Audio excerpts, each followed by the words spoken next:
dolg časa, ali pa še zdaj v kakšnih okvirih, velja to, da normalno stanje človeka je to, da v bistvu ga nobena čustva ne vznemirjajo in da nima nobenih konfliktov in težav v odnosih z drugimi ljudmi. Pomeni neka varno sobivanje brez teh ekstremov.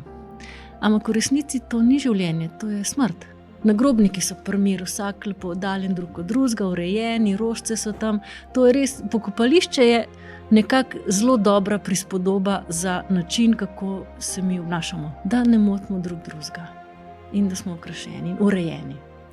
Ampak to ni človek. Če mi gledamo naravo, če mi gledamo sploh tako čisto biološko, kaj je normalno. Je normalno to, da nikoli ne veš čisto točno, kaj je, da so stvari barvite, hkrati pa v enem zavedanju, da pod to barvitostjo je zelo, zelo močna struktura.